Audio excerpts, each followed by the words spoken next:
नमस्कार मित्रांनो, आज आपण आजच्या व्हिडिओमध्ये बघणार आहोत पवित्र पोर्टलवर एक नवीन अपडेट आलेली आहे. जे उमेदवार रजिस्ट्रेशन करत आहेत त्यांना ज्या अडचणी येत आहेत त्या बाबतीत ही अपडेट आहे. नवीन सूचना आलेली आहे पवित्र पोर्टलवर आत्ताच. चला आपण पाहूया सूचना. बघा इथे दिलेलं आहे, उमेदवारांना यापूर्वी नॉन क्रीमी लेअर प्रमाणपत्र सन 2025-26 साठी ग्राह्य असलेले सादर करण्याबाबत सूचना क्रमांक ब11 मध्ये नमूद करण्यात आलेले आहे. त्या बाबत स्पष्ट करण्यात येते की सन 2025-26 साठी ग्राह्य असलेले सध्याचे NCL प्रमाणपत्र नोंद करता येईल. म्हणजे आपण यापूर्वी सांगितलं होतं 2025-26 NCL हे ग्राह्य धरण्यात येईल. ओके. बघा दुसरा पॉइंट आहे, तसेच EWS प्रवर्गातील उमेदवारांचे प्रमाणपत्र उत्पन्नावर आधारित असल्याने 2025-26 साठी ग्राह्य असणारे प्रमाणपत्र पोर्टलवर नोंद करणे आवश्यक आहे. म्हणजे उत्पन्नाचा दाखला हा या वर्षीचा 2025-26 चा असणे गरजेचं आहे. ओके. नेक्स्ट मुद्दा बघा, खुल्या प्रवर्गातून केंद्रीय शिक्षक पात्रता परीक्षा CTET दिलेले उमेदवारांपैकी ज्यांना 55 ते 60% या दरम्यान गुण असतील अशा उमेदवारांना त्यांच्या CTET प्रमाणपत्रावर नॉन क्वालिफाईड अशी नोंद आहे.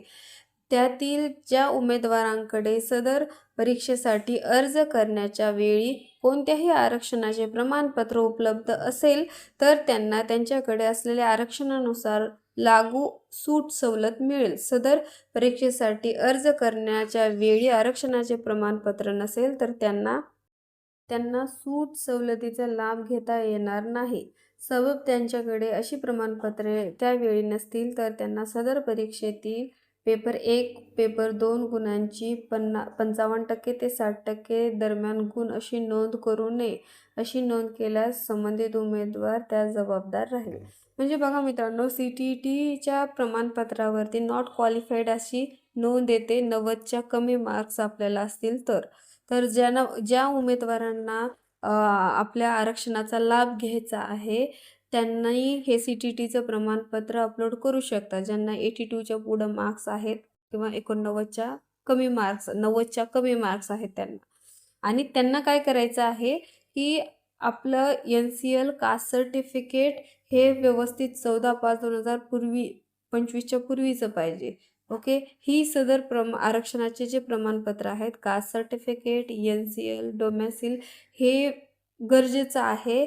हे कागदपत्र आपल्याजवळ असणे गरजेचे आहेत. जेव्हा आपण नोंद करू त्यावेळेला आपल्याजवळ असणे गरजेचे आहे. आणि NCL हे 2025-26 ग्राह्य धरल्या जाणार आहे. ओके.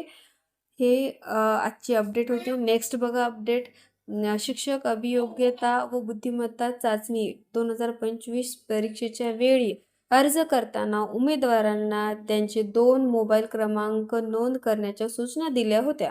परंतु काही उमेदवारांनी परीक्षा एकच मोबाईल क्रमांक नोंद केला आहे व सदर मोबाईल क्रमांक कार्यान्वित नसेल तर त्यांना पवित्र पोर्टलवर स्वप्रमाणपत्र पूर्ण करता येत नसल्याचे विनंती अर्ज प्राप्त होत आहेत.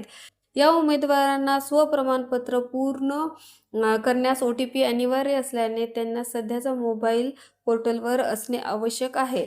यासाठी ज्यांना परीक्षेच्या वेळी नोंद केलेला मोबाईल कार्यान्वित नसेल अशा उमेदवारांनी त्यांनी डेट 2025 साठी नोंद केलेल्या ईमेल ID वरून त्यांनी विनंती अर्ज, ओळखीचा पुरावा म्हणून आधार कार्ड, पॅन कार्ड, वाहन चालनाचा परवाना यापैकी एक कागदपत्र तसेच परीक्षा क्रमांक व टेट 2025 परीक्षेचा नोंदणी क्रमांक, नवीन मोबाईल क्रमांक यासह edupavitra25@gmail.com या ईमेलवर अपडेट, चेंज मोबाईल नंबर अशा विषय ईमेल केल्यास अशा उमेदवारांना स्वप्रमाणपत्र करण्यासाठी त्यांचा मोबाईल क्रमांक अपडेट करून देता येईल.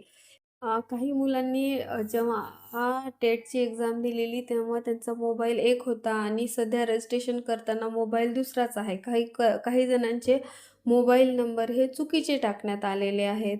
काही जणांना ओ-टी-पी येत नाही मोबाईल चेंज असल्यामुळे. असे वगैरे बरेचसे प्रॉब्लेम विनंती अर्ज हे शिक्षण अधिकाऱ्याच्या कार्यालयामध्ये गेले होते. त्यामुळे त्यांनी आपल्याला त्यावरती एक सूचना केलेली आहे, की बाबा तुमचा जर मोबाईल चेंज असेल, ओ-टी-पीचा जर प्रॉब्लेम असेल, तर edupavitra@25@gmail.com वरती आपल्याला मेल करायचा आहे. आपण जे टेट 2025ला जी एक्झाम दिली होती, तिथे जी ईमेल आयडी होती, त्या ईमेल आयडीवरून या पवित्र पोर्टलच्या ईमेल आयडीवरती आपली रिक्वेस्ट पाठवायची आहे, की माझा मोबाईल नंबर चेंज झालेला आहे. त्यासोबत आपल्याला पवित्र पोर्टलचा आपला ॲडमिट कार्ड, परीक्षा नोंदणी क्रमांक, नवीन मोबाईल क्रमांक हे टाकून आपल्याला त्यांना एक ईमेल करायचा आहे, की माझा मोबाईल चेंज करून द्यावा म्हणून. ओके. तर ही रिक्वेस्ट अप्रूव्ह होईल.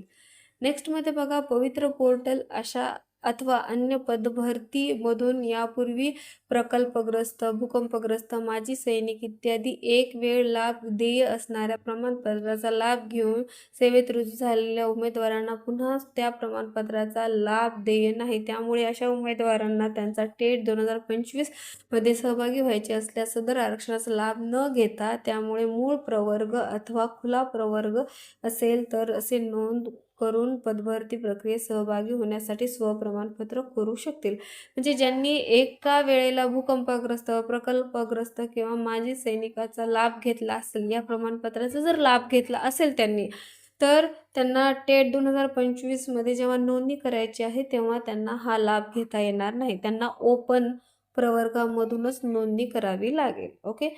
ज्या उमेदवारांकडून चुकीची नोंद झाल्यामुळे ती दुरुस्त करावयाची असेल आणि स्वप्रमाणपत्र प्रमाणित केले असेल, तर त्यांना त्यांचे स्वप्रमाणपत्र अनसर्टिफाय करता येईल अशी योग्य नोंद करून पुन्हा स्वप्रमाणपत्र प्रमाणित करणे आवश्यक आहे. ज्या उमेदवारांकडून सेल्फ सर्टिफाय करताना चूक झाली असेल किंवा एखादं प्रमाणपत्र अपलोड करायचं राहिलं असेल, तर अशा उमेदवारांनी काय करायचं आहे, की अनसर्टिफाय करायचे स्वतःला आणि मग नंतर ती चूक दुरुस्त करून तुम्ही स्वतःला परत सर्टिफाय करू शकता. ओके. पण ही प्रोसेस मित्रांनो एकदाच करता येईल. पुन्हा-पुन्हा ही प्रोसेस करता येणार नाही. त्यामुळे याची नोंद घ्या आणि अशाच नवीन अपडेटसाठी आपल्या चॅनलला लाईक, शेअर आणि सबस्क्राईब नक्की करा. ओके. Thank you.